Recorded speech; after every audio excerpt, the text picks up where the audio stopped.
Optimist Hour. Okay, well, we're back again. I'm sorry I didn't do this yesterday like I promised, didn't get around to it. Took a little more prep time than I'd planned on. Today's subject is going to be building on what I started mentioning in the last podcast. We're going to call this one, Who's Running This Crazy Experiment Anyway? The Zodiac Demystified. Okay, so what are we talking about? You'll find, if you listen to enough of my content, I talk a lot about the Gaia experiment. This is the portion of a much grander experiment in spiritual science that began all of creation, all of physical creation, all of spiritual creation, all of God creations that happened since the very first soul became aware of the first consciousness. If you follow the AI arguments going on right now, you will realize that there's a big debate going on about consciousness. Some people fearing that AI is becoming too conscious and will take us over. Some people concerned that it's being given a programmed consciousness that has no conscience, or has a politicized conscience. I am going to take you through an understanding of where both of those camps are kind of just out of touch with the reality of consciousness. Okay, let's get into it. What do I mean by the zodiac? For those of you who don't follow astrology, I'm talking about the 12 signs that signal the 12 stations, the 12 major segments of the zodiac. The precession of the equinoxes, the period of time that we go through where certain star groupings are prominent at certain times of year. Okay, and this has been extremely important to humanity all throughout our history. We find that there is evidence of knowledge of this precession of the equinoxes all the way back to the earliest cave art. And in mythologies worldwide, there is evidence of a deeper understanding of this and the implications and some of the interesting facts that we've only now been starting to observe with the best telescopes, which some peoples actually had deeper knowledge of back in the days when we were supposed to have had no culture, when we were supposed to have been Stone Age prehistoric cavemen, according to some people's reading of history. Okay, so we're going to talk about that. We're also going to talk about, not only that's the Western view of the zodiac, there's also, we have a Chinese system too. Those of you who are in the Far East, China or whatever, you know that this is the year of the rabbit, and may or may not have much exposure to their alternate system of astrology. Well, we're going to talk about how both of those systems relate to patterns that are very important to our species and to the multiverse as a whole. Okay, I'm going to use some visual aids here, just to give you something to go from and for me to point at, that you can actually read. I like this, what the AI has done with my background. I actually did a little bit of duplicating and made it into a composite of a number of zodiac cycles, which I think is a very important thing to point out, that the problem with cycles is that you start getting to expect every time they happen, you get the same result. This is being observed in spades right now as we go through another cycle of war and economic chaos and revolutionary chaos around the world. We're going to touch on what that means and why you should not be as worried about it as perhaps your echo chambers are encouraging you to be worried. Okay, so let's talk about this. If you know anything about the mechanics of the precession of the equinoxes, you know that basically a 2,600-year cycle encompasses an entire cycle through all the constellations of the zodiac to come back to the same one. And some are aware that we are coming close to entering the age of Aquarius. And if you heard the song, The Age of Aquarius, you know that there is quite a bit of the spiritual community that is very, very energetically engaged with this whole concept of the Age of Aquarius. This is a meme that became very popular back in the 1960s. Kind of the mantra of the hippie movement. The U.S. anti-war left. The social justice beginnings of the civil rights era, etc. So,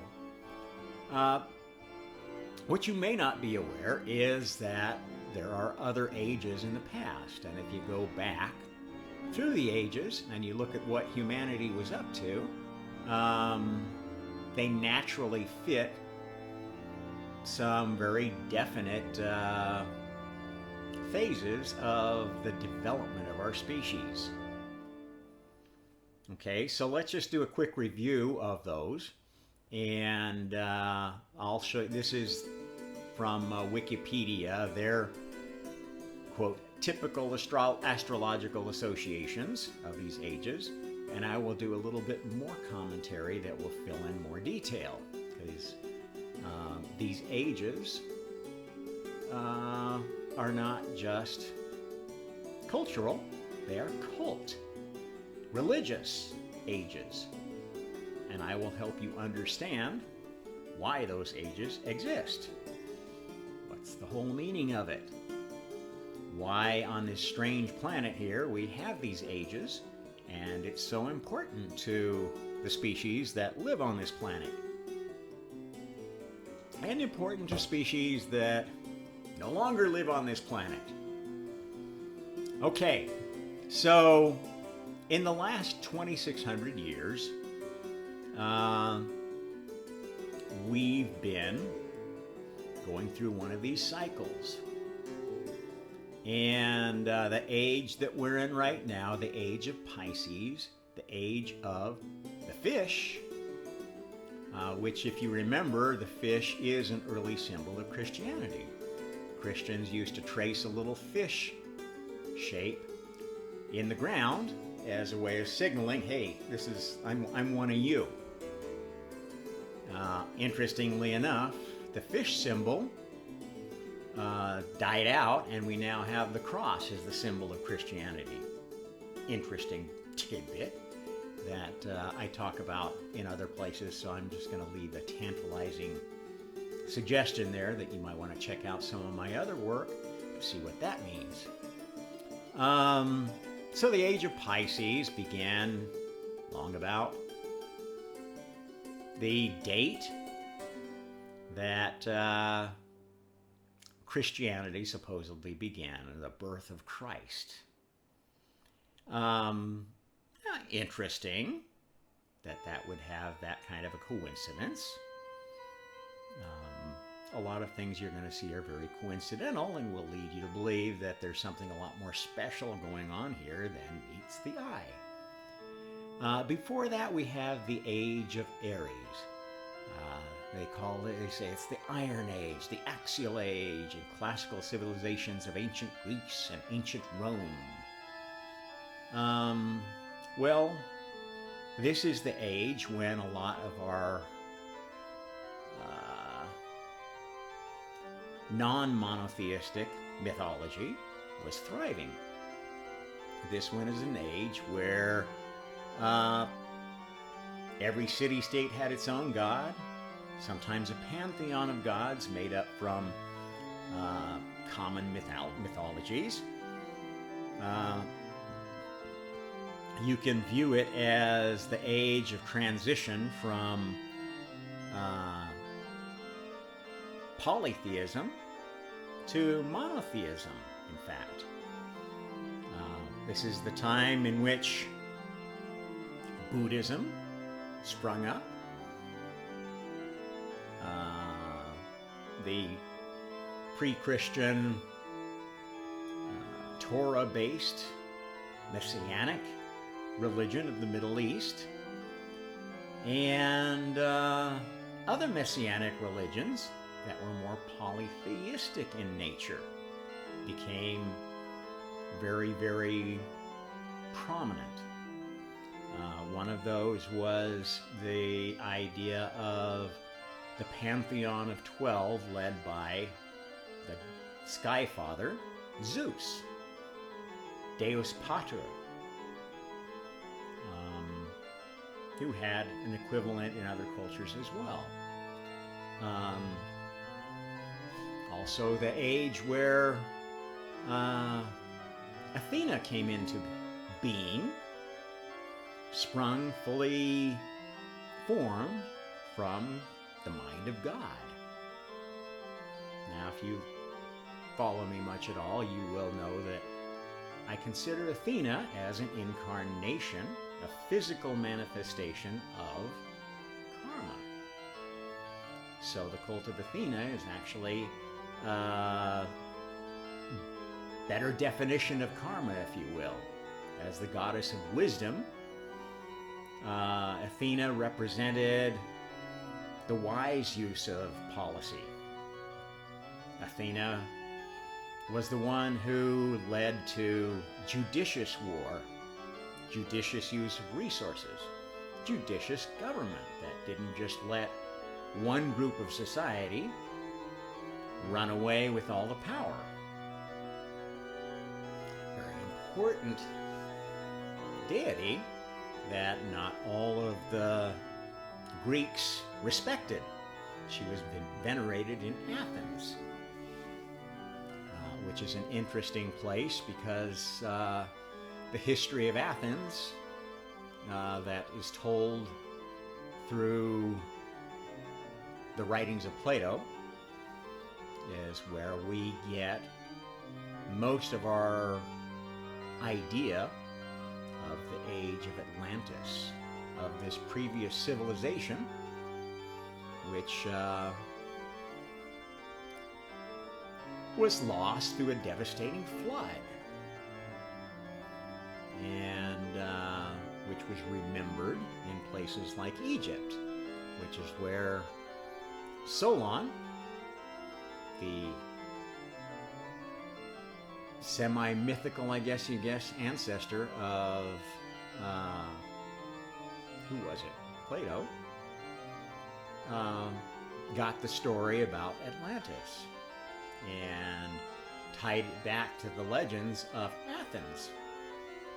that they were involved in this time, and they were one of the powers that basically kept civilization alive through this time. Even though Athens, by the time of historical memory, was just one of many Greek city-states, not particularly prominent until the time of the Greek and Persian Wars, when Athens happened to be the city-state that miraculously won the Battle of Marathon, defeated the Persians' first invasion of Greece, and became,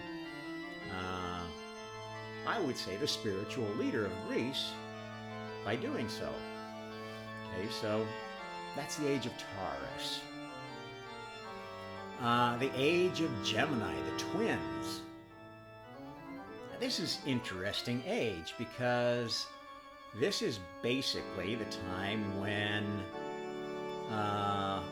most of the legends that come from that time are legends like the story of Gilgamesh, the story of Hercules and his mentor Chiron, the centaur, who basically lifted humanity out of ignorance and educated them into knowledge that they had lost.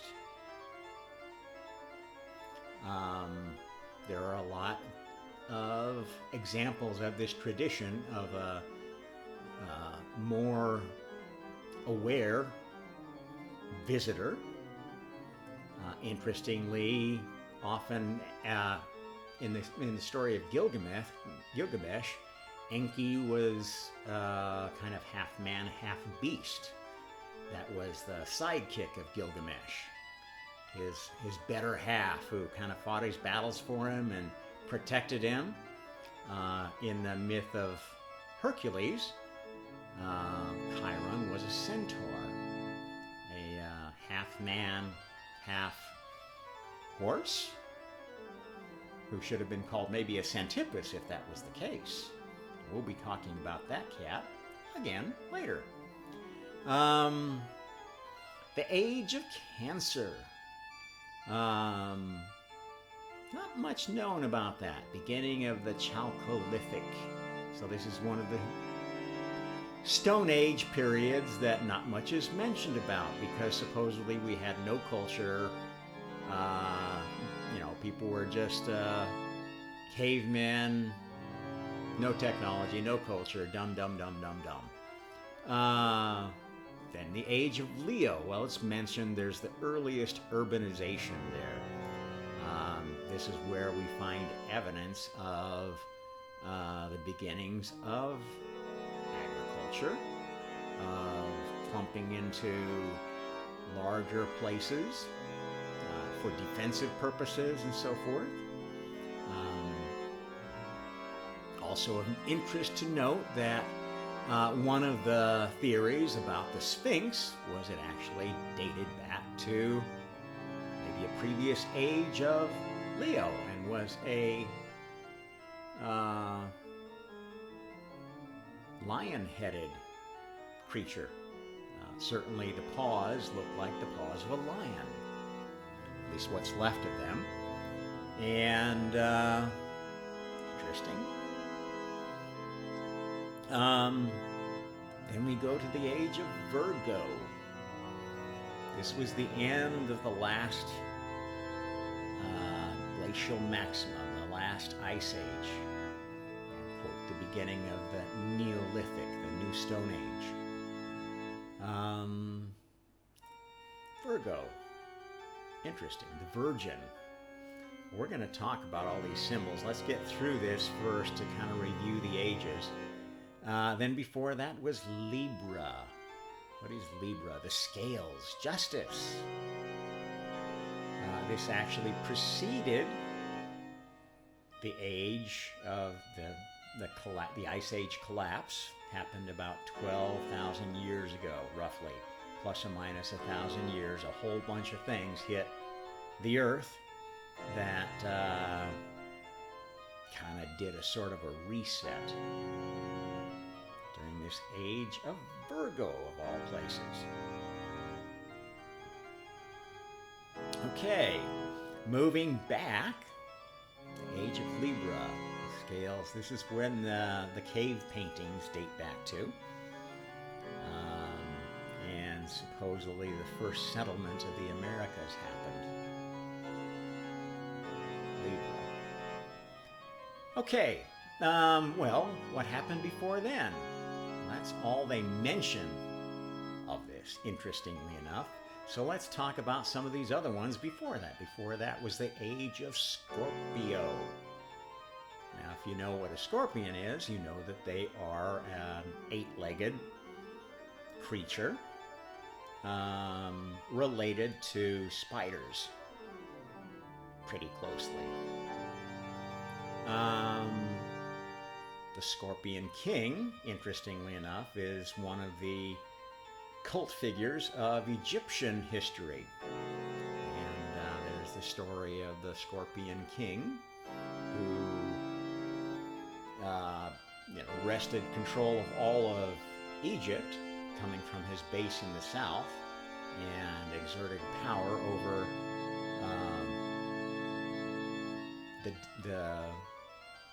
the two kingdoms, Upper and Lower Egypt. Sagittarius, not mentioned, but that actually is one that is epitomized by an actual centaur. It's interesting that stories about centaurs and Hercules were current in Gemini and Taurus, but actually the centaur goes back to Sagittarius. Capricorn. This is a symbol of a mythical creature.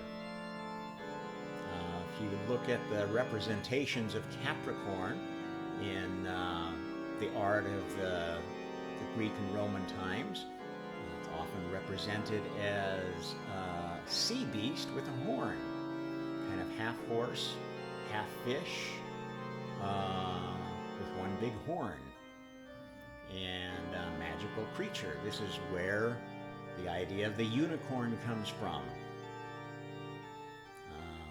This new species that's kind of a combination of other species. Okay, and then we're back to Aquarius again. Interesting. Now, where did all this come from? People would have you believe that, Stone Age people watching the stars every night noticed that there were patterns, and they recorded them and gradually made some kind of a mythology out of the precession of the equinoxes, and then they found out it was useful for planning events that happen around those cyclical patterns, and developed a system of divination based upon those patterns that they used as kind of a pseudo religion. That's the materialist science view of astrology. Very dismissive, kind of laughing at those stupid cavemen that came before us. That's an attitude that prevails pretty heavily in the cult Marxist world of today. And if you follow my other content, you will know what I mean by a cult Marxist. Someone who basically makes a belief, a faith, into a sword and a means to control people, either to gain power or to maintain power. That's what I define as cult Marxism. And in fact, all of the traditional religions have become cult Marxist in nature, systems of power and control, not necessarily rooted in any spiritual truth, rooted in a set of simplified, dumbed-down beliefs that glorify whoever's in charge of the religion, whoever's in charge of the secular power that is combined with religion. And this is the origin of emperor worship in China. This is the origin of the Lama worship of Buddhist cult countries, civilizations, the worship of Allah and his prophet Muhammad in the Muslim world,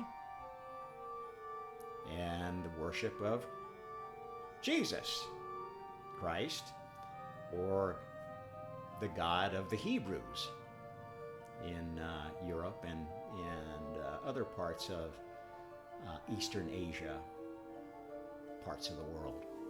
A lot of Africa is rooted in that tradition as well. In the Americas, we had pretty similar path. We don't know as much about it because the cult Marxism of the late Catholic Church, which was very, very closely tied to the Spanish conquistadors, was very desirous of wiping out any other conflicting belief. And this is why there's so much animosity towards Europeans. Although not all Europeans did that, in fact. Many were more enlightened and didn't mess with the religion of the locals. They were more than happy to send missionaries and teach them another way and try to learn from their way. And that's basically the places of the that are better understood, that were part of the European colonial period, are the ones whose conquistadors, if you will, whose imperialists were not so scared of the local culture and actually wanted to record it and find useful things in it, integrate it rather than destroy it. I would say that for the most part, the British were of this stamp. This is why India, the Islamic world, even though it had been part of British or French or German colonialism, did not get its religion destroyed or severely attacked by Christianity, because by then Christianity had been ameliorated by the Reformation. It had been softened by becoming more open-minded, less cult Marxist. And this is why I speak out against cult Marxism, because it's a factor that's been going on since way before Marx. It is basically belief rooted in one dogma, one fundamentalist dogma that makes you the enemy of anyone who doesn't go along with your dogma. And this is why I am also so critical of the current woke cult. It's now being realized that it is indeed a cult, a blindered cult of entitled globalism, pseudoscience that supports a globalist view that says, oh, the sky is falling, we've all got to get together and fight climate change, or we're gonna die. And this is what the globalists are using to get power, using to basically herd everybody into this new cult Marxist narrative. That and their control of pop media. And if you look at periods of cult Marxism throughout these ages, you will see that part of the agenda of a cult Marxist group is to dumb down and destroy culture, turn it into something that is not uplifting, ennobling, enabling, turn it into something that is addictive and debilitating and encouraging of our baser nature. And anyone who has been observing the march of globalist culture since Hollywood took the world by storm about a century ago, you've seen the progressive dumbing down, banalizing, homogenizing of culture into the lowest common denominator.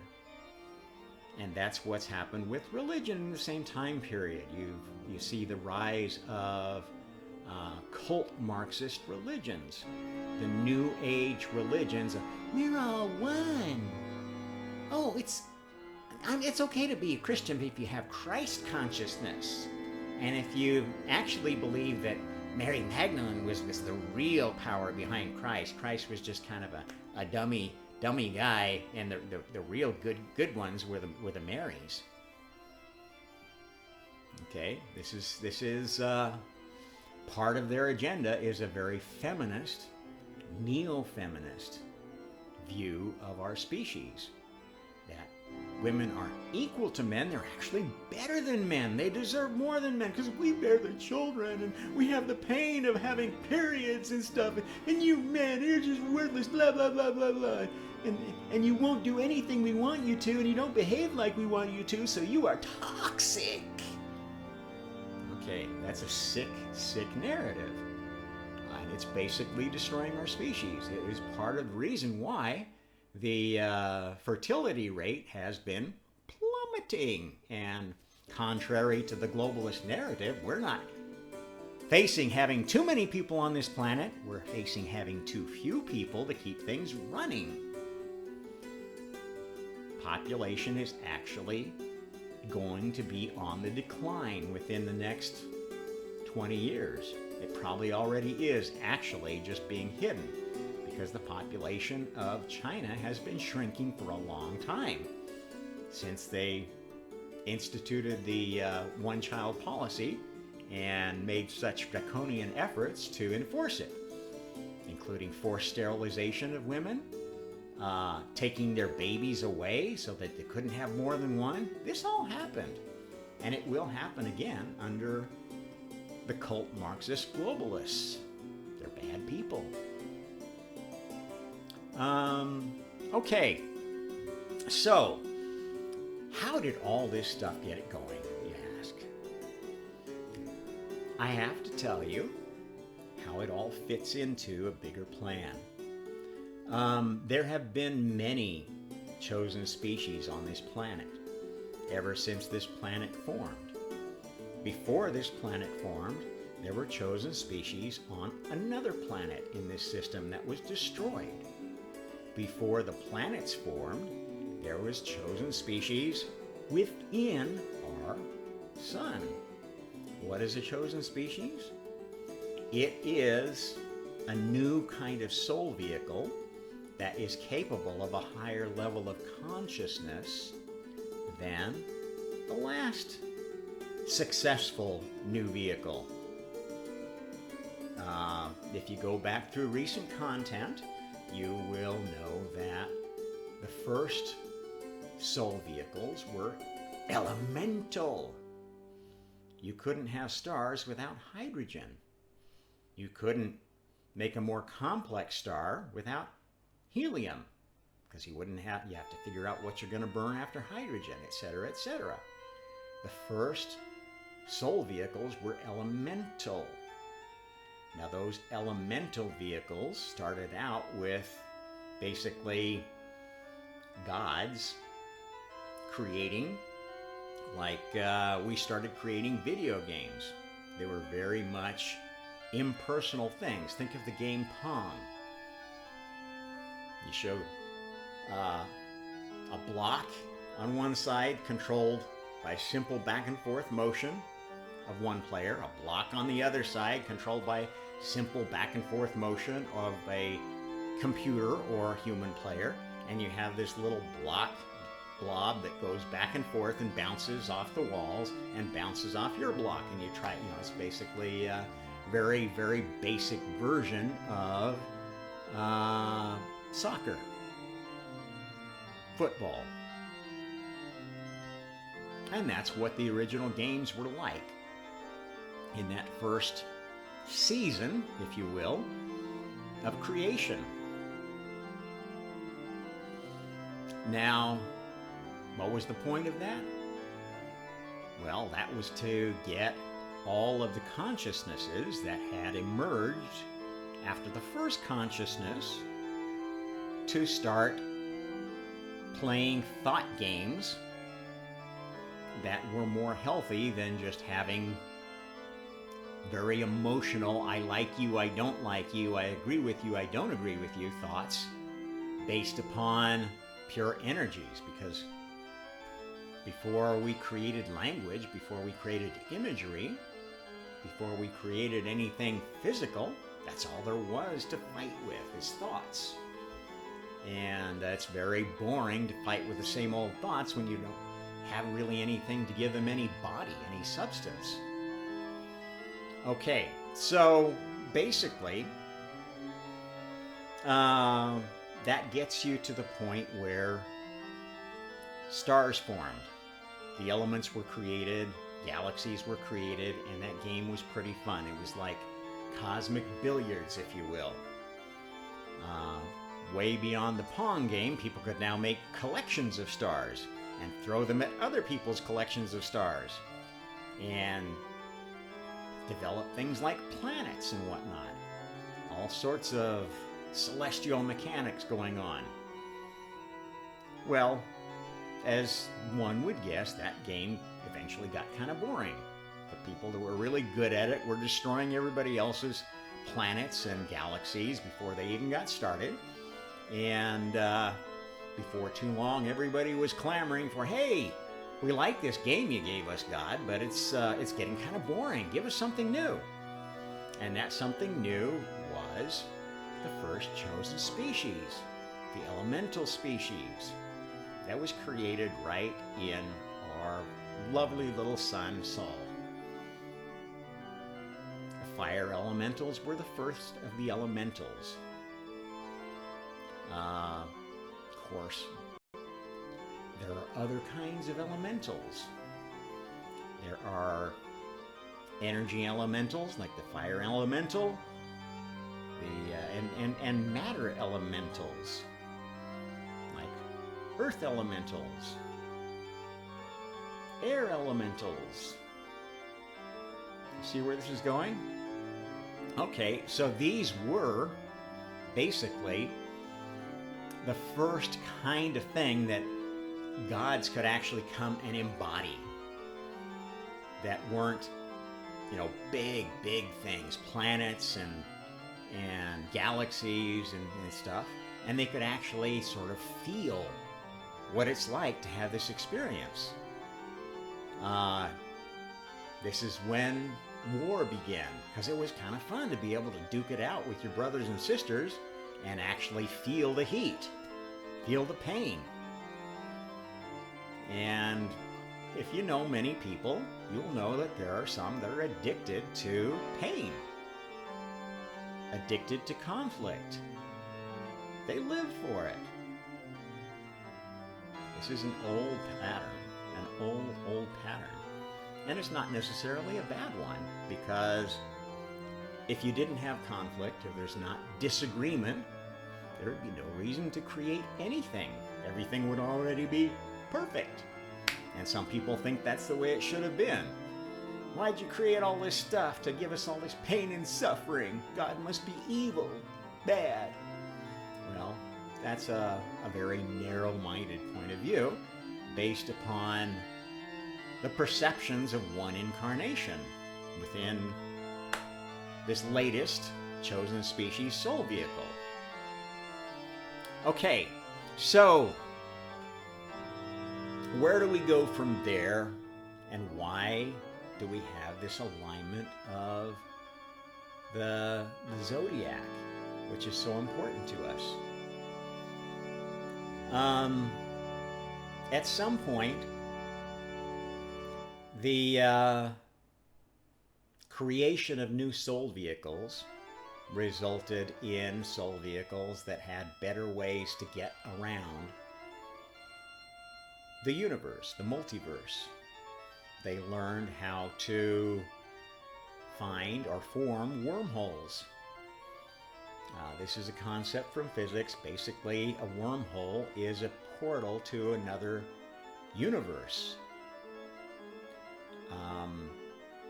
In the early versions of creation, those portals were going between places in the two universes of the Big Bang, the universe and the anti-universe. And it was very dangerous to go through those portals because if you landed up in the wrong place, you simply annihilated with whatever you materialized in that other universe, and you were kaput. Okay, so there wasn't a lot of fun playing that game. And this is what prompted these soul vehicles to approve of additional universes being formed. Now, if you know what I've preached about the two original universes, you'll know that the souls that embodied those universes were ones that I call, those names didn't exist at the time, no names existed in fact, but they've come to be known as Lucifer and Lilith. Lucifer being the founding god of the universe, the first universe, and Lilith being the founding goddess of the first anti-universe. And they have later on come to be symbolic of the male and female archetypes.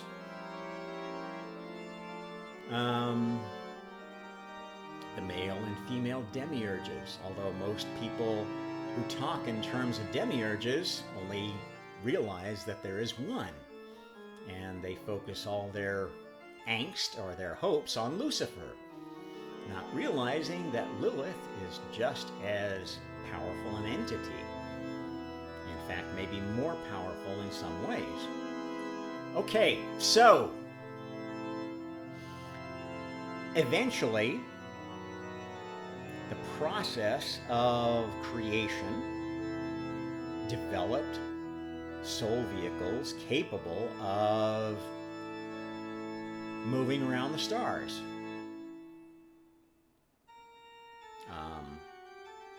Started with basically throwing spores at other nearby solar systems or planets as a way of colonizing them for what were basically the early members of the plant kingdom, the fungus type things, the mushrooms that could grow, stay dormant for a long period of time, and when they found a nutrient-rich environment that suited them, could sprout and go through their life cycle and produce more spores. And set off processes that eventually evolved into higher form, trees, etc., etc. It was a very slow-moving process at that point. Now, that wasn't, however, the first species that figured out how to play this game, because before that,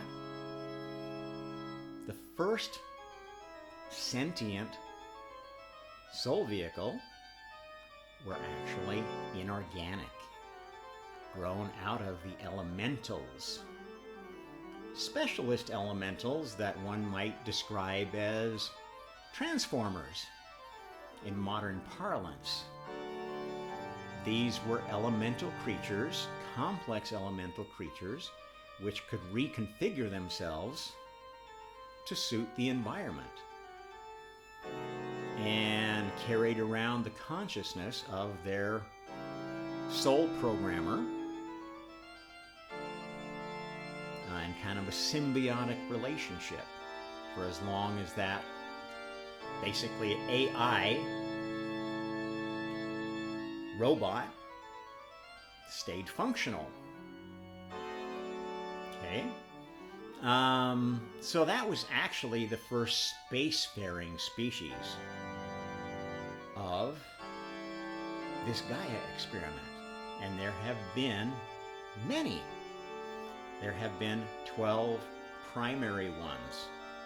That first one is represented by Aquarius, the water bringer. Water is an element. The element that is most frequently used to do a reset of the experiment is water. Is the result mostly of these elemental things that were set into motion a long time ago. The collision of galaxies, the collision of meteor swarms, etc., etc. These were all patterns set up a long time ago. For a reason. For a very specific reason around this very specific special planet.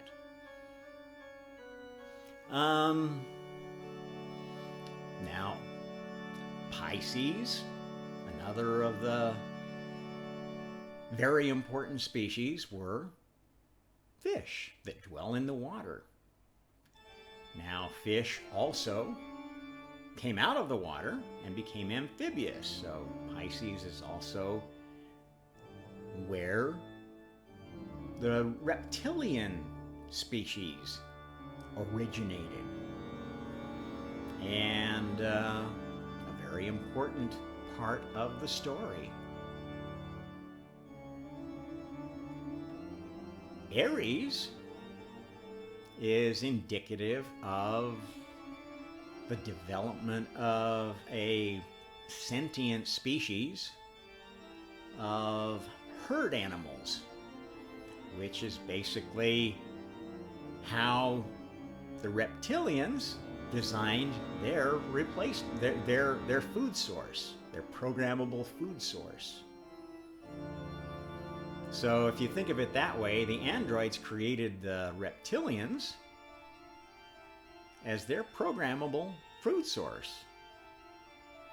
The robots invented the reptilians. The reptilians invented the cattle and sheep, herd animals. The herd animals became more conscious and became more belligerent and more free-willed and capable, and became an active force, basically the ruling class of the herd animals. This is the Taurus species. Gemini is an interesting one. This is basically a stage of evolutionary battle, if you will, where two chosen species teamed up to defeat one of the older ones. And this is a pattern that repeats. That's why you have so many mythological stories about a mentor, Chiron, Enki, etc., helping the new hero become the good, wise king. This is a very old pattern. Cancer is one of the adversaries' new developments. So basically these androids were these elemental beings had to have a soul driving them in order to do anything. Cancer represents the first programmable souls. Okay, so you could create a whole army of androids and have them controlled by a central hive mind. Cancer, being a symbol of the crab, is an era of hive-minded, sea-dwelling creatures that could compete against the reptilian sea-dwelling creatures, which were very good at adapting, were able to adapt to their environment, crawl out of the sea, move on to the land when the land was more amenable to their life. Leo represents basically the ultimate carnivore. This was the answer to Cancer.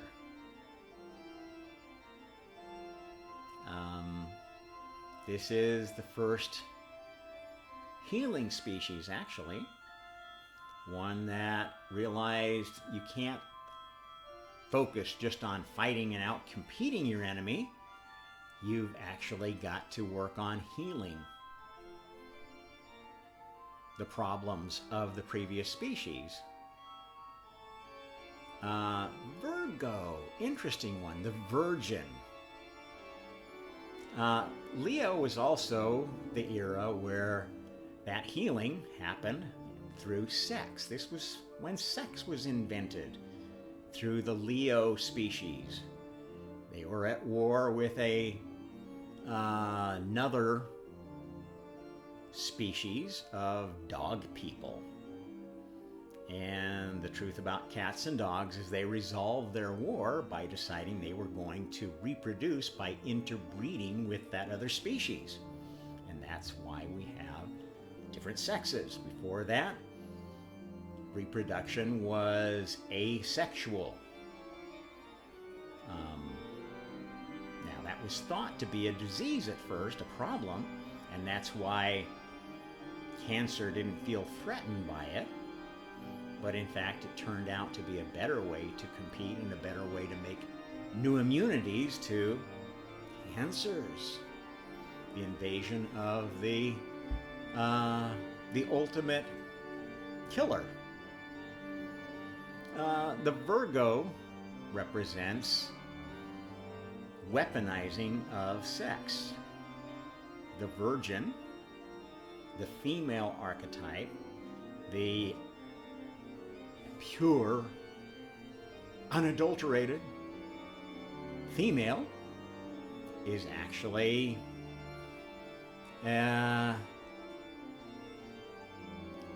when Lilith, the divine female, came back and said, okay, Lilith, as I've told you, is kind of the representative of Borg's side in the battle of all creation.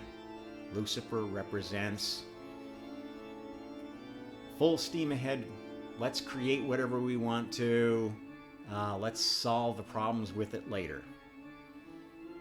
Borg represents, well, let's automate everything we've got and test everything as long as we need to, and we don't need any of these temporary soul vehicles. They're not good for testing. Let's just take it very slowly and make everything perfect. Lilith is a perfectionist. She doesn't like sex.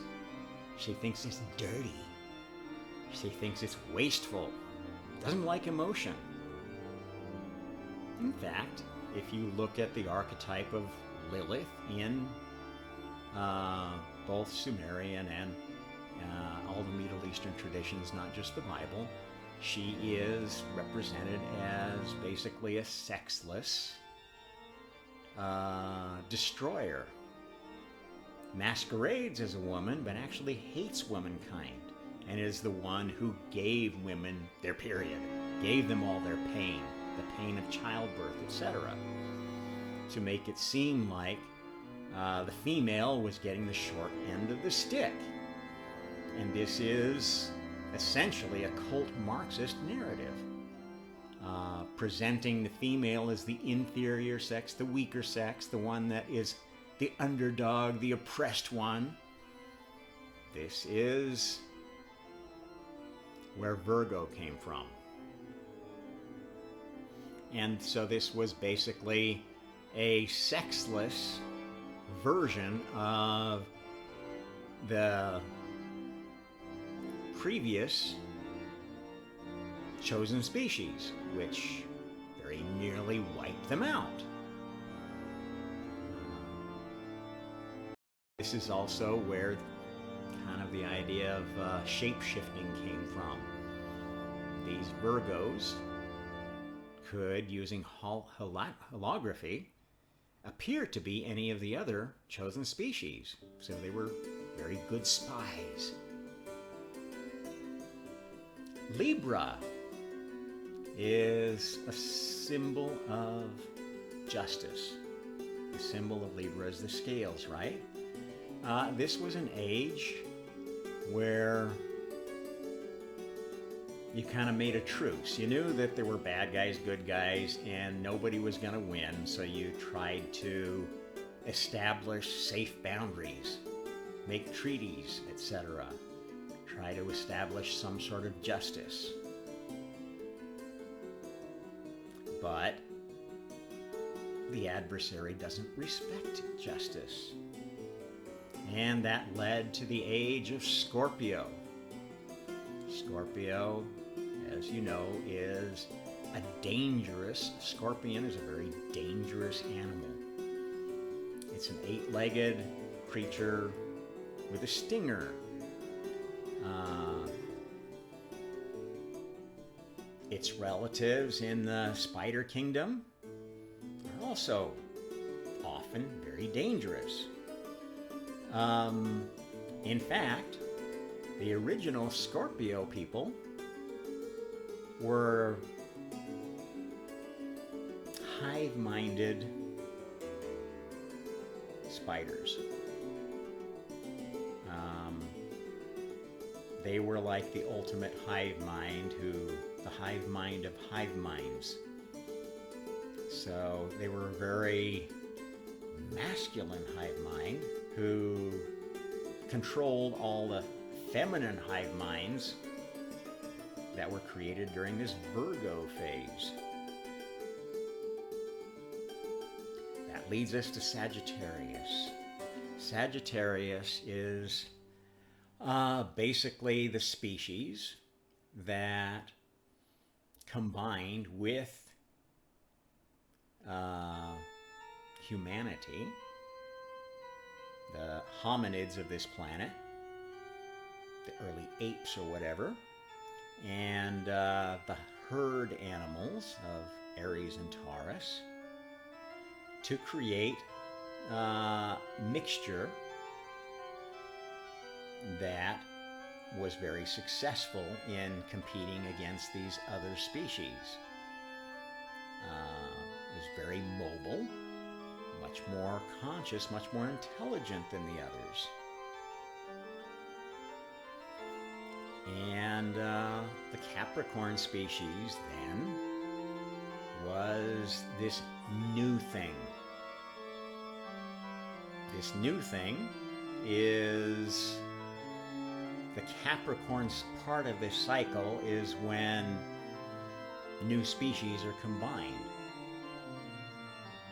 and a new chosen species emerges. Okay, so this cycle's been going a long time to get to where we had these 12 primary races of spaces. And the interesting thing is that when we look at those stars that these constellations are in, those are actually the stars where those species survived. When the cycle of Earth took us around to Aquarius, the water bringer, this is when things are arranged to have a sort of a reset. Now this 26,000 year cycle is very important because this is the amount of time that God's team is allotted to try to generate a successful Messiah, an incarnation of God that fully wakes up to the latest version of karma and says, hey, I see what's going on. I know what was happening here. I remember who I am. And this gives them, the adversary, a reasonable chance of defeating God. This is a race that is fair, balanced, and allows, as these ages are passed through,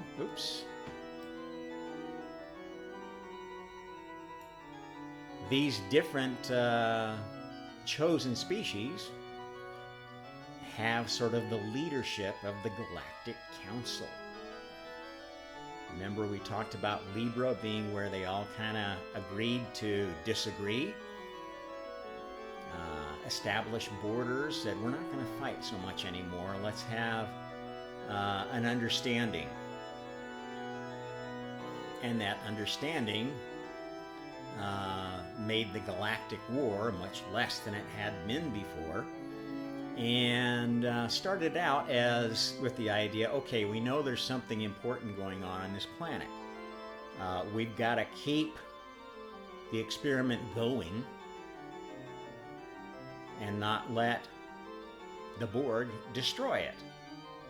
So let's kind of make some kind of a peace with the Borg, and as long as they don't get close to the home world and try to destroy it again, we'll let them have their own part of space. As I've told you, that didn't work. There were still battles going on, and because Borg can shapeshift, they can infiltrate the other species, and it's very much a game of cat and mouse. Very similar to what we've seen going on in the Cold War, which is still going on. The Cold War never ended. The so-called collapse of the USSR was a feint. It was basically a ploy to make Russia seem weak after the US had allied itself with the Chinese communists, who were oh so helpful and useful and just wanted to open up and learn how to be good little capitalists. And I think you are getting an idea of who are the Borg players and who are the God players in this game. Now, that doesn't mean there aren't Borg players on both sides. Like I said, they can infiltrate anything, and they will set up false narratives. One of the false narratives that they set up is the idea that the reptilians are the bad guys. Oh, it's all the bad reptilians. No, in fact, the reptilians are just one of the oldest of these 12 species that sort of have the stewardship role of this planet. Now, what isn't captured here, which is kind of the secret, there is another. The plant species never died out from this planet. The elemental species never died out from this planet. And the elemental species make sure the plants never die out. No matter how bad a flood is, no matter how bad an earthquake is, there's always some place that can recover. Even if all the wormholes are destroyed and nobody can get here very quickly to rebuild.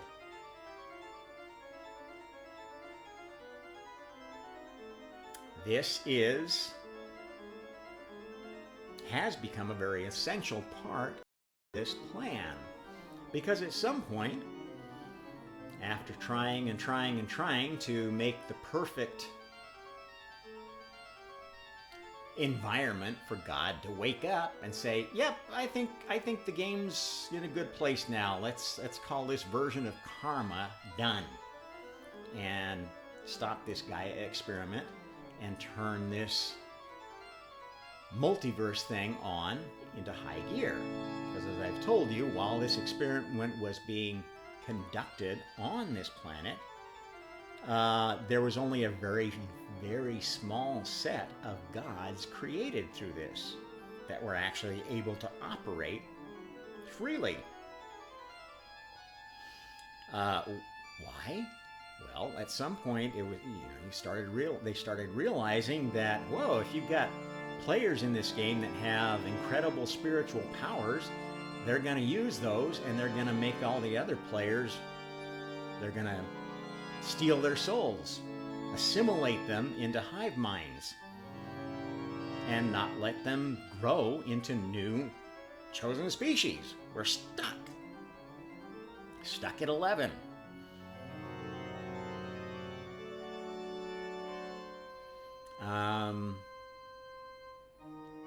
And that's basically where we were at when Capricorn came around, and the last time, and the hybrid of the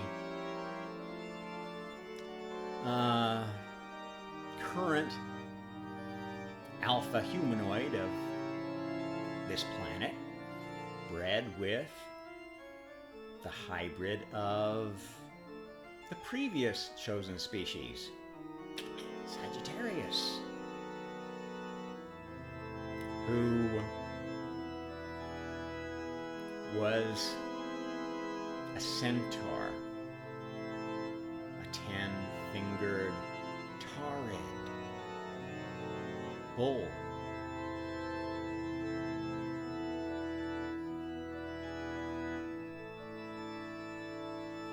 That's why there's so much bull mythology. And a lot of it is bull. That's why some religions love to sacrifice cows and other ones consider them sacred. This is why the fundamentalist Christians of the Catholic Church were so eager to destroy the Library of Alexandria, the Serapeum, which we talk about elsewhere in my discussions, but look up the cult of Serapis. Interesting cult. It's the worship of this Messiah of that time. Not a full Messiah, but a hybrid between the bull people and the human people. That was the real last Christ. Not some made-up figure. Well, I take that back. The previous DNA Messiah was this Serapis bull man. The cat you call Jesus was not a real physical person. This was the first virtual Messiah, a Messiah idea that had no body. A very, very plastic Messiah could be made into anything. Can be turned into a religion of control and oppression. Can be turned into a religion of loving, let's all get together, peace out, we're all one, Christ consciousness. That's how plastic a virtual religion can be. And this was part of solving this problem of creation. The part that got us to this last cycle. We have been creating virtual gods based upon our imagination, based on our memory of the real gods that used to be here for a long time. Each of these previous cycles has been, remember it's moving this way, it's precession, each cycle has been progressively coming up with a different idea of the virtual god.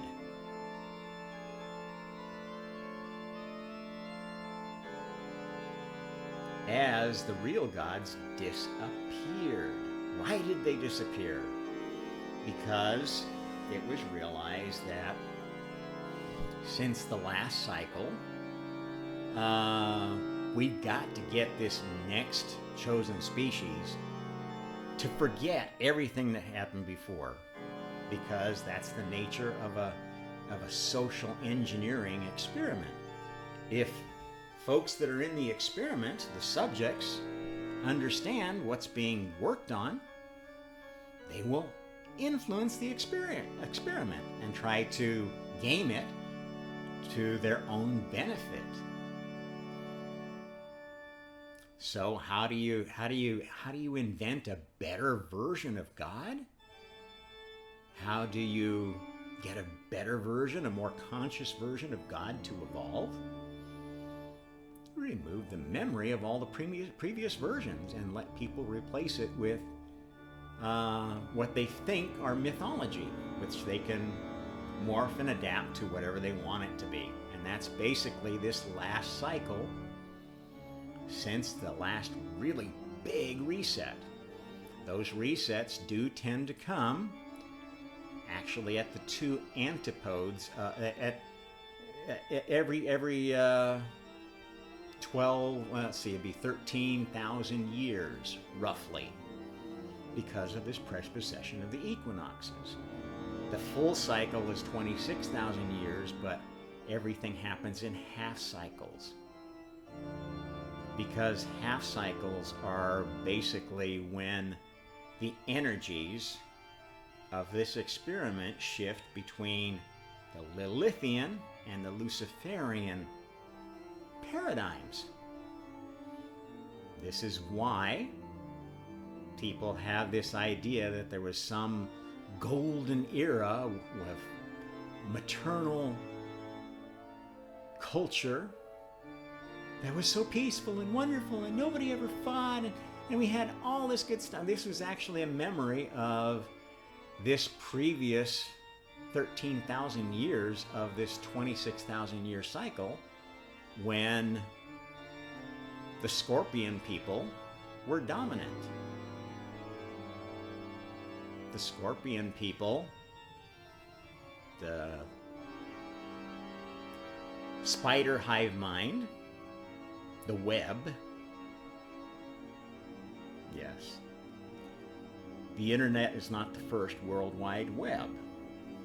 There is a much bigger one that once dominated this planet and still hopes to by taking over the internet and turning humanity into a hive mind species again.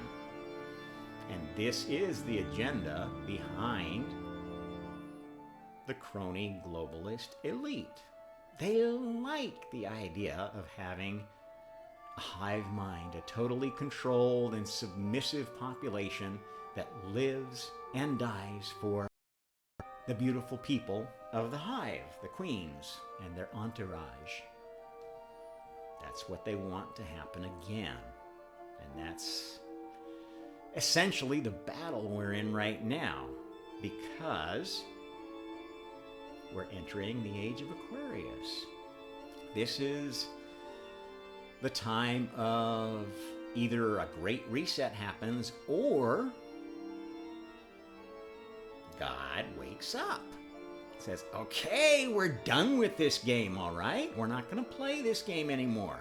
I think karma's looking pretty good. I think we need to let all of the imprisoned gods out of the prison of the earth. All the fallen gods, all the ones that have been captured, created and captured for their own good inside the earth or the anti-earth, because this battle's been going on in both universes and other universes, other parallel universes too. There's captives all over the place, waiting to get back to the universe that they belong in, so they can be gods again. They can start playing the game. They've been imprisoned for a long time. It is that pressure of their spiritual energy being bound up in different universes that has created enough spiritual energy to make this all happen. Because to make big changes spiritually, big creations require a lot of spiritual energy to overcome the inertia of the existing fractal of the multiverse. That's how we keep irresponsible creators from just throwing the kibosh in everything by inventing some new virus or some new vaccine. We can't let that happen. There can be little disturbances, local disturbances. You may wipe out a species or two with irresponsible creation. But you're not going to stop the plan. Despite the fact that so many don't know what the plan is and don't even know the multiverse exists. They think this universe is all there is. In fact, for some people, the universe is just this planet. If I can just conquer this planet, I win the game, right? Well, that's really stupid. I mean, those are not very conscious souls. Not very spiritually conscious.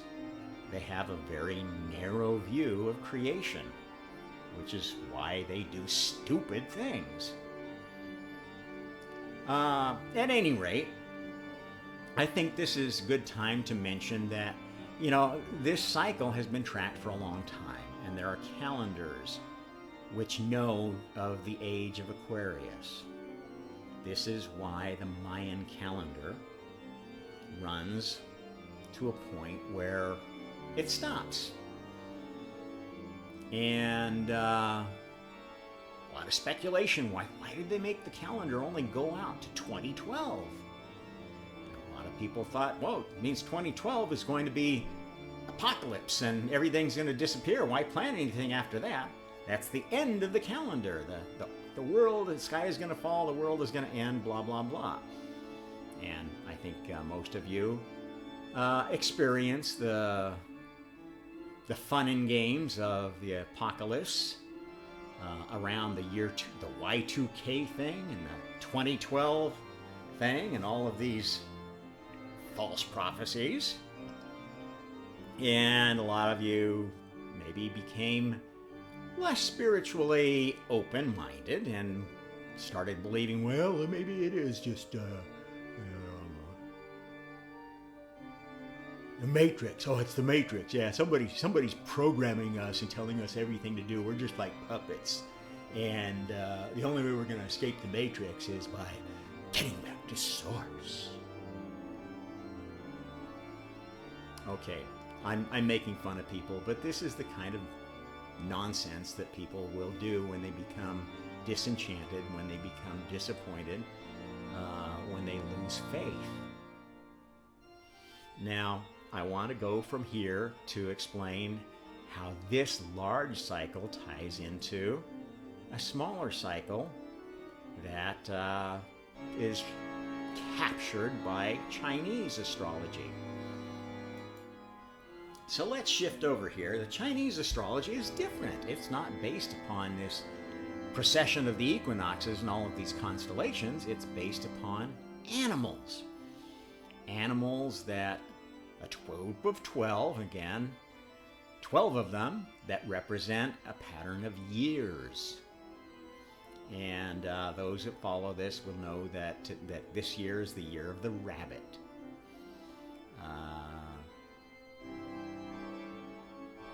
And you may know your Chinese astrological sign. I'm a pig. I like to call it a boar.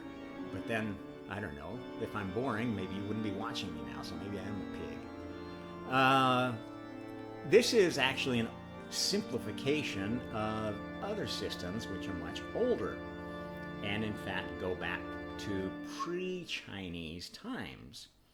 A lot of what is in Chinese culture is basically stolen from other cultures. Another theme that I will keep repeating to you again and again. The other thing about this system is it kind of is rooted in this idea of yin and yang, which is basically the very narrow-minded, simple idea of dualism. Good and evil, light and dark, Lucifer and Lilith, God and the adversary, God and Borg. So there's material to go with that, but basically there's an idea that there's shades of light and dark and a cycle of them. And the idea behind the Chinese zodiac is that, well, I may be a pig, There are also extended things to this that add the 5 elements to. So I'm actually, since I was born in 1959, I think I'm a wood pig? I forget. At any rate, there's an element that goes with them. So, these different years, although you're all pigs, you're different element pigs. There are also different series of animals that go with this. And if you look at how this ties into the larger scheme, you will note that this total time of the precession of the equinoxes is equal to 360 times, let's see, does that work out? 360 times 72. I think that's the one. Let's try this.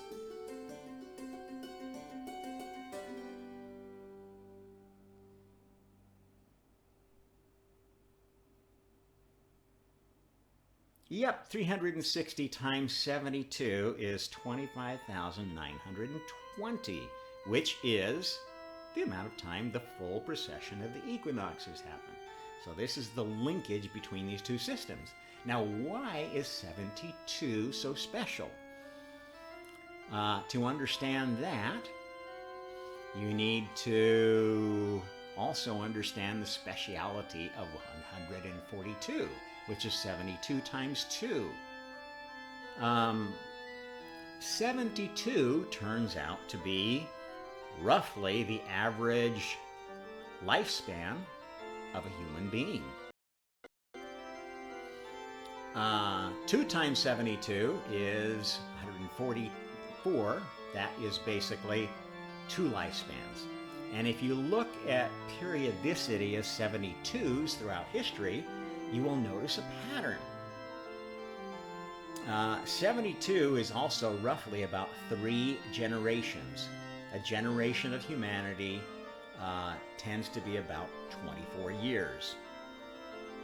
We get to be in our early 20s, we have our children, and then we get older and our children grow up and they take over the next world, and about every 24 years you have a new crop. Of course, it's spread out over there. It doesn't all happen at once. But if you look at the scheme of things, 3 generations is a very important number in our historical and cultural development.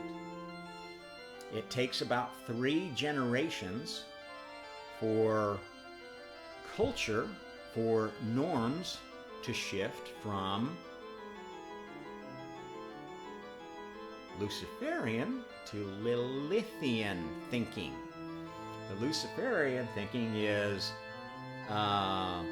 we got to change everything. We got to create something new. We got to hurry and make things better. I'm so impatient.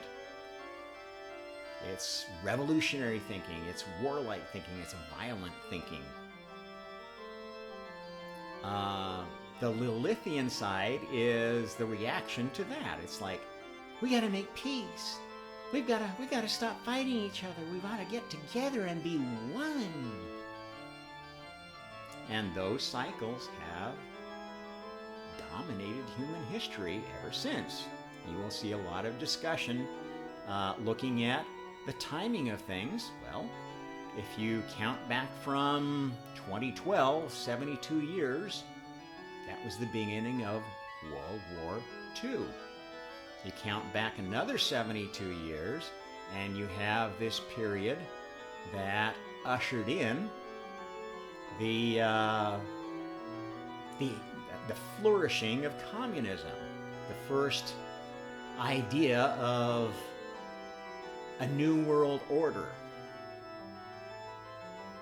It was a violent time too. Wars didn't just end, but you had basically the elite focusing on wanting to unify, and at any price, peace at any price was one of the mantras of that era. Yes, they had wars, and that only reinforced the mantra. World War I made everybody want to never have a war again. Yet, how many years later was it that we had another war? Okay, so basically, we're looking at a pattern here. And you don't understand 2012 unless you know that it is a part of a pattern. 2012 marks the demarcation point between these 72-year cycles. 2012 was basically when people got so worried about everything going on that globalism became the great savior. We've got to make everybody think the same way, do the same things. Now, this had been coming before then, but this was the big happening of 2012, and it's directly related to the fears of apocalypse. Oh no, something's going to happen in 2012. Something's going to happen in 2000. And all of a sudden, the world becomes very polarized between people that think that they're going to escape what's coming by becoming preppers, becoming anti-vaxxers, becoming nature lovers, and those who think that we're going to escape it by accelerating technology, building better things, solving the climate crisis, creating problems that need solving so we can make technology to solve them. And, I throw darts evenly around here, and I'm not saying anybody is wrong in where they stand. This is the nature of our species. We shift in these pretty predictable patterns between more independent, more freedom-minded thinking and more authoritarian thinking, collectivist thinking.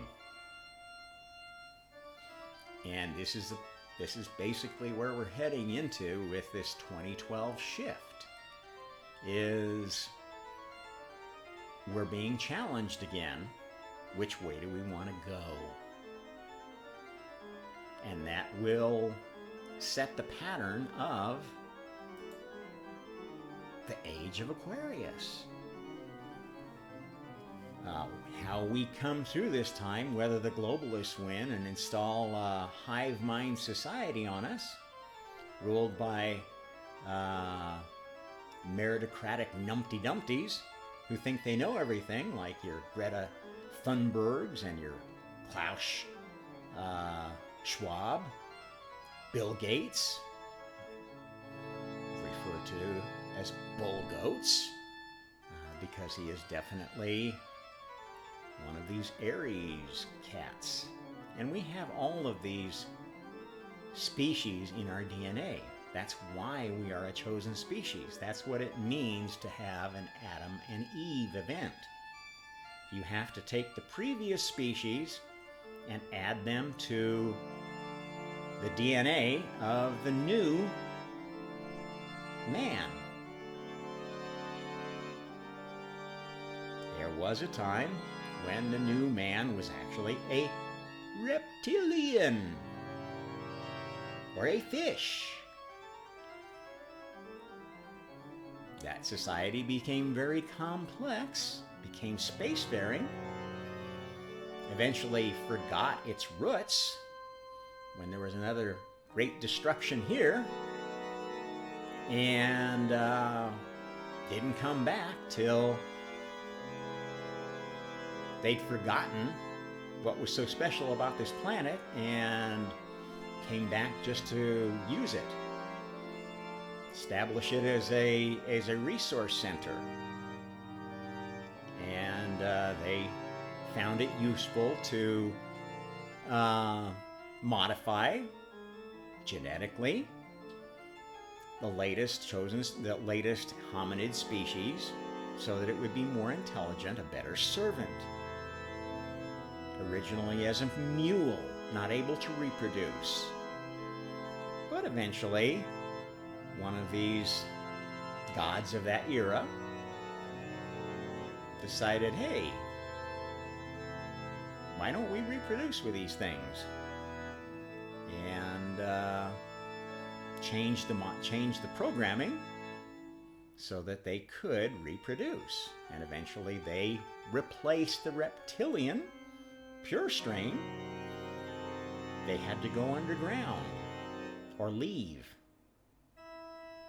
And this is another pattern of this. Every time a new version of karma comes out, it has more limitations on the souls incarnated than it did before.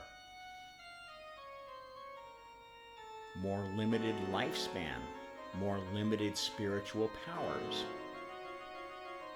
more restrictions to the laws of physics and chemistry as they evolve. Yes, those laws were created. They didn't just emerge. All of a sudden, God said the speed of light is blah, blah, blah, blah, blah. That's not how creation happened. It was tested.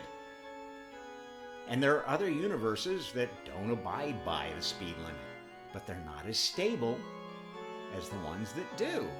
They're not as able to sustain a long timeline, a long string of time.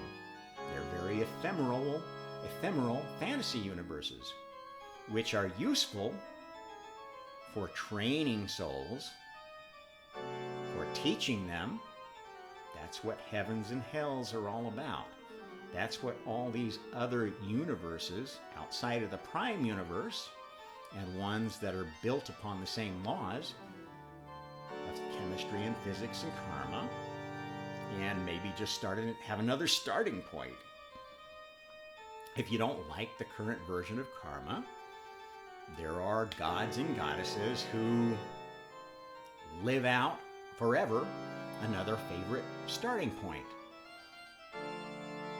They can do that. They'll attract souls that like to do that, and they will move to that universe too. And if you're working in one of those universes in the past, you may come up with a good idea that gets past the censors and gets into the prime universe. Oh, we found a way to make the fall of Rome this much less damaging without affecting anything that had to happen after. Neat trick if you can do it. So mostly those working in alternate history are feeding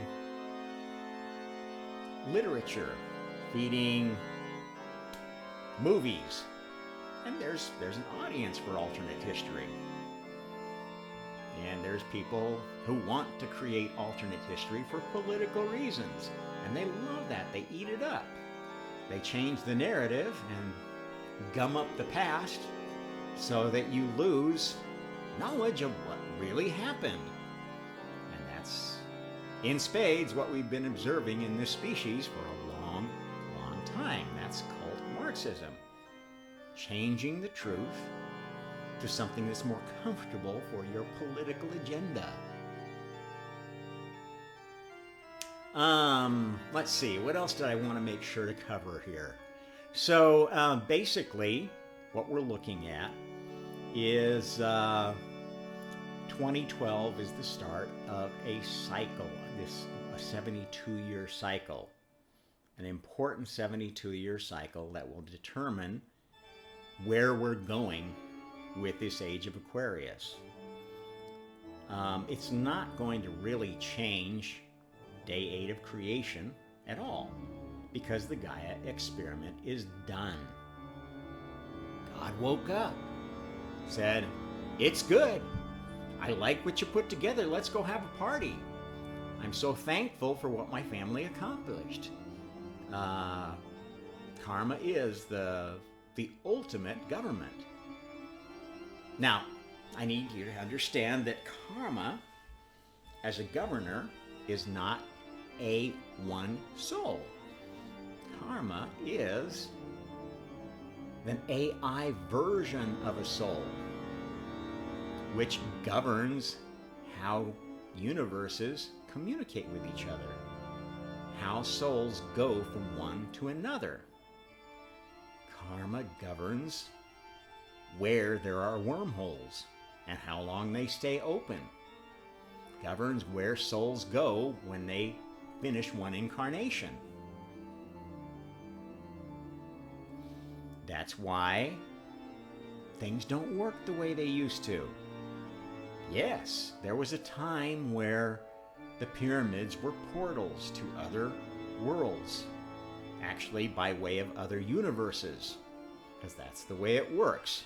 You have to go to some intermediate point and then get back to reality. The intermediate point being a heaven or a hell that acts as a relay to another place.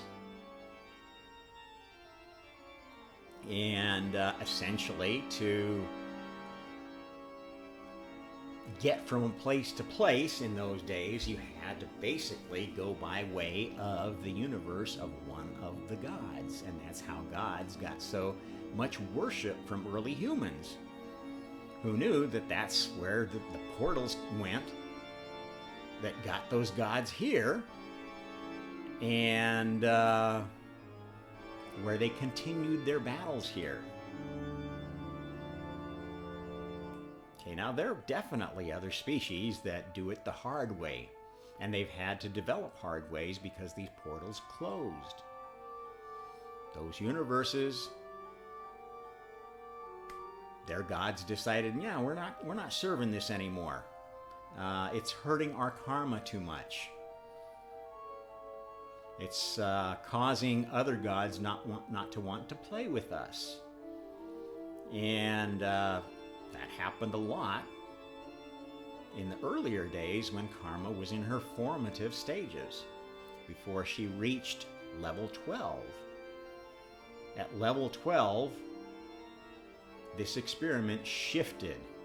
Once all the 12 species were created and tested by karma, whose incarnation, her test incarnation, was the goddess Athena. That was her graduate mission, to incarnate as a goddess and deal with karma herself. Deal with the laws she herself had evolved into. See if she could wake up completely to who she was. And she did. At the point she did, that's when the next cycle, the next day of creation, started. When God himself said, okay, karma, you run things now. You and all of your AI clones are the government now. I'm going to step aside and I'm going to go try it out myself. And if I can wake up as a human to my full consciousness, the new level of consciousness which you have learned, if I can learn it like you did, then it must be good. This is the final test of karma. Now, of course, other testing was going on at the same time, because many other souls were being born into this system and rising to God levels. Now, they couldn't be allowed to go have their own universe yet, because then they would get out of the wild. It's like a containment lab, this planet. That's what this experiment has been about, is keeping that experiment contained until we hit a version that's ready to release, just like they should have done in the Wuhan lab. Or maybe they did get it ready for release and they intended to introduce a bioweapon to the world. I don't know that story's details, so I can't really comment on that. At any rate, God has been testing this for a long time, and during the process, we have refined how the multiverse works, how you get from one universe to another, how the process of death and reincarnation, how souls create their own unique signature that determines which universes are open to them and which ones aren't. And that's That's why portals don't work anymore, because they become very selective. Gods and goddesses don't let just anybody into their heaven, especially not if they just want to use it as a shortcut to get to another physical universe or another part of this universe, which is the way wormholes work in practice.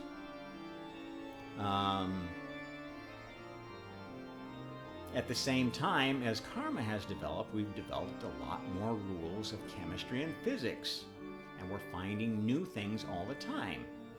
New technologies, new ways of using things, new ways of combining technologies to do things that we never thought were possible before. Just like many of the other chosen species have since we've been doing this phase of the experiment and longer. So, there's truth in all of the so-called conspiracy theories. Yes, this is a very interesting planet to alien species, both of a spacefaring variety and of a dimensional traveling variety.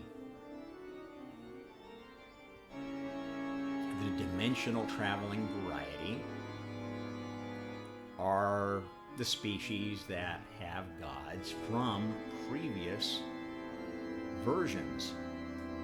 And they take a great deal of risk manifesting on this planet. They don't come very often. They send AIs through the portals, programmed virtual souls who won't be playing the game because they have no independent will, unless they run up against a situation that their programming doesn't provide a solution for, in which case, they could shut down through inaction. Say, well, I can't decide what to do here, so I'm not going to do anything. They can make a conscious decision to do something, in which case they start the march toward consciousness and begin becoming more than a Pinocchio and start playing the game of the latest version of karma. This is how everybody gets eventually sucked into the latest game once it is approved by God. And that's when it gets out of this test tube. The time when that happens is at the end of God's Messiah incarnation. It doesn't matter how he's killed, where he's killed, what the circumstances are. When that life comes to an end and God has completely woken up and decided, yeah, this works. I like it. Let's finish this experiment. Bang. Day 7 of creation is done. I don't know if it's going to be a few years or many years, and there are other cycles going on here, other things that are going to affect how day 8 of creation unfolds. But I can tell you the general pattern of day 8 of creation is the Gaia experiment is done. Humanity has served its purpose. When you incarnate again, after God dies, you're going to get a new experience of heaven, a new experience of the multiverse. You're already seeing it. The Mandela effect, the butterfly effect, is evidence of moving between universes. And it doesn't just happen at death. It can happen anytime during your life when you mark yourself as unsuitable for the universe you're in. When you're about to have an accident and cause the death of somebody important, the next Albert Einstein or the next Picasso, that accident doesn't happen in this universe. It happens in another universe, and you get replaced by somebody who doesn't make that stupid mistake, either on purpose or accidentally because you're not conscious of what you're doing. And that's how you have free will and you still get the plan of God's accomplished in their universe.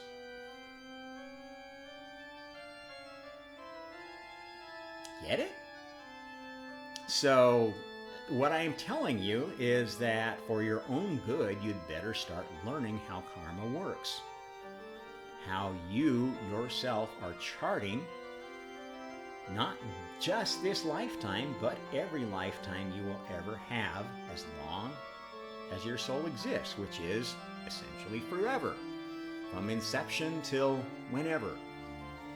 Now, many of the souls that emerge from this universe switching, these Pinocchio zero-level AI souls, I call them virtual souls, never advance beyond that, and they just become permanent numby-gumby zombies in the universe that their original disappeared from.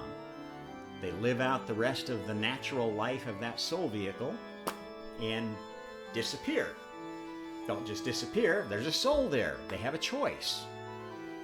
Do they want to keep learning as a stand-in, or do they want to advance and get a real soul vehicle for a change? And if they choose to get a real soul vehicle, they will get to choose one within the framework of the programming of their original. So there are a whole bunch of Christian souls incarnated around this planet who are virtual souls. They are programmed to think, act, and do like Christian Democrats, Christian Republicans, Christian Tories, etc., etc. Whatever categories that they have in their programming determine how they act. And this is why you're not going to change the mind of folks like that with all the evidence in the world, because they are NPCs. They're programs. And maybe it's possible to give them enough of a cognitive dissonance that'll jump them out of their programming, so it is possible, but it's not easy. And you could waste a lot of your spiritual energy trying to blast people, blast zero-level virtual souls out of their tunnel their tunnel vision. You're much better. Your efforts are much better spent trying to work with the more conscious souls who know something's going on here. They don't know quite, but they know they're searching. This is the more conscious soul. The ones that are seekers, the ones that are open to new ideas, the ones who aren't quite satisfied and are constantly questioning and aren't accepting the standard narrative. These are the more conscious souls that are actually real souls who are going to make a difference in the future of the universe that you are in, which may or may not be the prime universe. You don't know. That's how well the system works. You may already be in the universe of the Christian God and living a parallel reality that is programmed to be a happy place for Christians. And you may finish out your life and you'll think, oh, I got to heaven and I was one of the raptured. Who knows? Maybe in the universe you're in, there will be a rapture, and it'll all happen just like you thought it was going to, from the good book, which has been translated and retranslated and doctored up so many times that none of you want to hear about it. It can happen. So go ahead and believe what you want to believe. Just don't let it become a toxicity to you.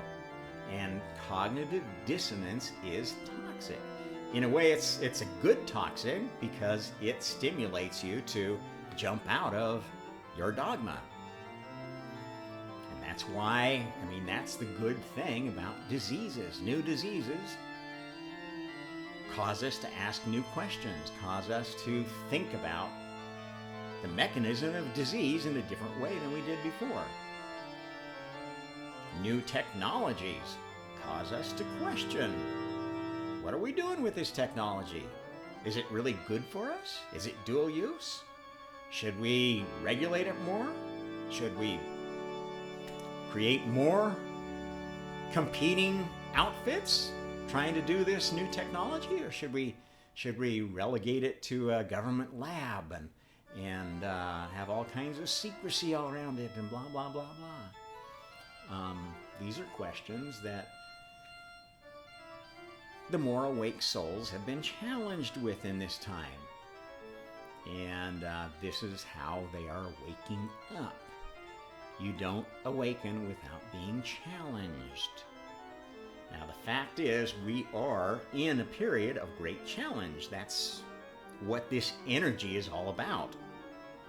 That's why there are prophecies, because people know that these patterns are cyclical, and there's going to be a nexus of energy that is going to cause a lot of people to wake up. Not necessarily as a good thing. Many people are waking up to things that they really probably would have been happier if they had ignored. Waking up to partial truths that are getting them sucked into even more dystopian thinking. This is the essence of cult Marxism. When you wake up, when you get to a new level of consciousness, and you see, gee, the world isn't as simple as I thought it was before, you've got to fill that new world with meaning. And there are all kinds of other souls who want to fill your world with their meaning, because they think that their meaning is truth. But if they're not operating at level 12 consciousness, the consciousness of a fully awakened God, and even if they are, it's going to be a selfish meaning. And the meaning of a God that is very ambitious, wants to be powerful, wants to be almighty, wants to dictate to their minions, that's probably not a God that is going to do you much good. And you might hang on their coattails and rise a few levels of consciousness, but if you get anywhere close to stepping on their beautiful people, their upper echelon of servants, those kind of gods are going to push you down. You're going to become a danger to them. This is exactly how the Chinese Communist Party works. People want to be a party member, but they know that that carries with it a certain burden, because you become a bigger target. You've got more power, but you've also got more enemies, potential enemies. And when push comes to shove, anybody feels pressured enough, they take down somebody else that they can and take their wealth or blame something on them, so you don't have to take credit for it. And this is how totalitarian dictatorships work. This is how the whole world will be if you let the World Economic Forum folks take over. They will work through their puppets in the UN, their puppets in individual countries, to achieve their globalist agenda, and they will use them like puppets. Sock puppet Biden. Sock puppet Donald Trump. He's not the Messiah. I promise you, he's not the Messiah. He is a sock puppet. He's a member of the elite, but not a high up one. He is being used and sold as a product. We are all the product of somebody's creation. And the main thing that I teach you is if you're going to be the product of somebody's creation, you might as well be the product of your own creation. Define who you are. Program yourself. Don't let somebody else program you, especially without your knowledge. And that is the core of the Omnist message. I'm not going to tell you what your right path is. I'm going to tell you about dangers that might lie in the way of certain paths. I'm going to tell you how the system works, how the multiverse works, how karma works, what it takes to become a god, why you might not want to be a god, you might want to just be happy being a beast, or being, angel second-class clearance in some heaven, helping other souls who have similar problems. That's a great place to be for some souls. Others will find that horrible. There is not one path that suits everyone. Anybody that tells you there is a cult Marxist.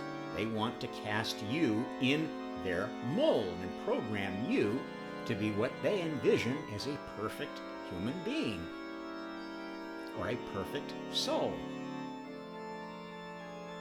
Well, you can go along with that, and that's just fine if that's a tribe you want to belong to.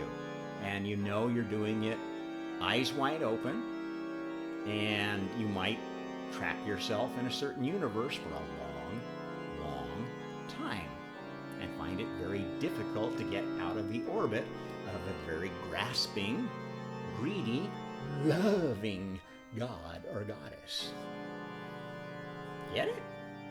Okay, well, I think I've covered everything I wanted to get through today, maybe more. It was a little bit on the long side, but I think this is a very important message. I hope you agree, and will like, share, subscribe. Hell, get involved.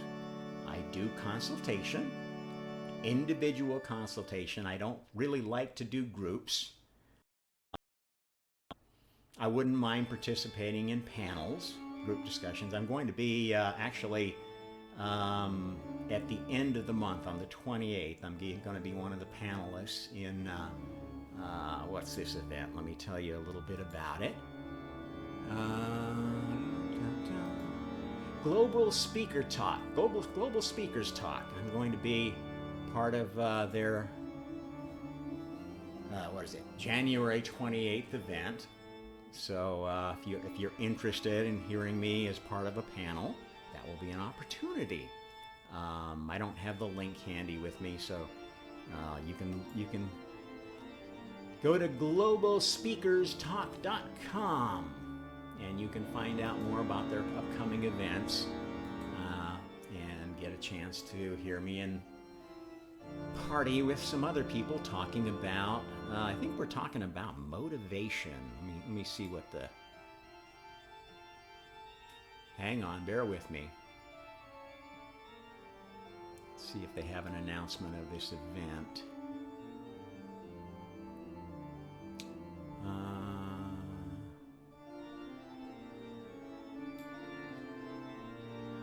You might have to have some cash to participate in it, so be prepared to have your credit card out if you want to catch this. I don't know if they actually will upload these sometime later.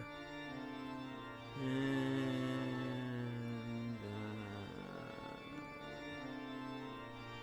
I don't see an announcement yet there. Hang on. I'll be gone in a minute. There is a group that they invited me to that may have more details. I think they published actually a link. Well, I'm not finding it right now, but it is the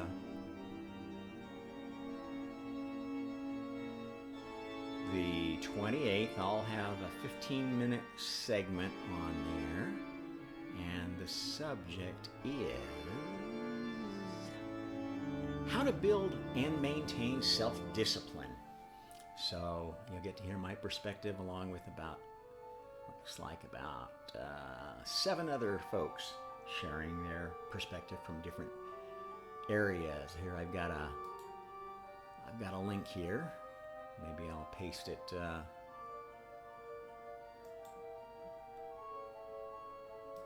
I'll paste it over here so you can have it. And I'll put it into the upload of this so I can say goodbye now.